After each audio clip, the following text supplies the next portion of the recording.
Elisa Tovati était invitée ce 7 janvier 2024 dans un dimanche à la campagne sur France 2. Face à Frédéric Lopez, elle s'est confiée, très émue, sur l'histoire douloureuse de sa famille et sur les atrocités dont sa grand-mère maternelle, déportée car juive, a été témoin durant la Seconde Guerre mondiale. Frédéric Lopez était de retour ce 7 janvier 2024 sur France 2 pour un dimanche à la campagne. Pour l'occasion, ce sont, à nouveau 3 personnalités qui ont été invitées à passer un moment suspendu dans un décor champêtre et paisible. Ce dimanche, le journaliste recevait donc Ahmed Silla, Marie-Claude Pietragala ainsi qu'Elisa Tovati pour évoquer leur parcours respectif et les événements, parfois douloureux, qui ont marqué leur vie. La danseuse se souvenait, par exemple, de son rôle de Kitri dans le ballet Don Quichotte en décembre 1990. Quand on te donne une chance, tu te dis qu'il ne faut pas la louper, débutait-elle. Puis de poursuivre, 3 semaines avant, je me fais un claquage au mollet. Je me dis, soit je ne danse pas et donc peut-être que je ne serai jamais nommée étoile, soit je fais tout ce qu'il faut pour danser.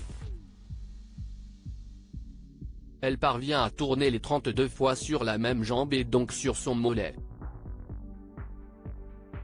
Je ne savais même plus comment je m'appelais, c'était terrible, se souvenait Marie-Claude Pietragala. Ses efforts ont finalement payé comme elle le confiait, Patrick Dupont, note de la rédaction, voit entrer en scène avec le grand directeur de l'opéra et qui annonce la nomination. De ce petit rat, je suis arrivée nommée par Patrick Dupont danseuse étoile de l'opéra. Elisa Tovati, quant à elle, s'est remémoré un bien triste souvenir, celui de l'histoire de sa famille. L'actrice et chanteuse racontait avoir eu très tôt une forte pression sur les épaules. Alors qu'elle n'est pas l'aînée de la famille, elle se retrouve quand même dans le rôle de la grande sœur, dans celui de la confidente, celle à qui l'on dit tout mais qui ne dit rien. Une histoire familiale douloureuse dans le grenier de la maison d'un dimanche à la campagne, celle qui a tourné aux côtés de Javier Bardem se souvenait que tout le gros poids qui a été placé sur ses épaules lui a permis de justifier son existence, être là pour quelque chose, servir à quelque chose, être utile. Elle expliquait ensuite avoir ressenti une certaine pression en raison de la tragique histoire de sa famille dont une grande partie a été déportée et tuée durant la Seconde Guerre mondiale. Elisa Tovati précisait qu'elle voulait bien faire afin qu'il ne soit pas tout parti pour rien. La comédienne se souvenait des confidences de sa grand-mère qui n'avait jamais échangé sur le sujet, pas même avec sa propre fille, la mère de l'actrice.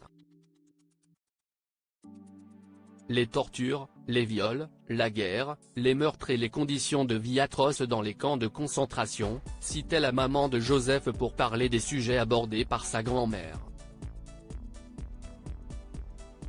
Elle ajoutait, « Ils ont eu cela pendant des années car personne ne les croyait quand ils sont rentrés de guerre. Le fait que ma mère soit née comme une miraculée a fait qu'elles n'ont pas réussi à échanger et puis moi, j'ai été là au bon moment pour recueillir les témoignages. J'ai posé des questions, pourquoi ce tatouage, pourquoi cette cicatrice, pourquoi elle n'a eu qu'un enfant, pourquoi on n'a pas de famille ?» justifiait l'actrice concernant le fait qu'elle n'était qu'une petite fille quand sa grand-mère lui a raconté les atrocités vécues. Elle concluait en regrettant le fait que certains humains soient des bêtes.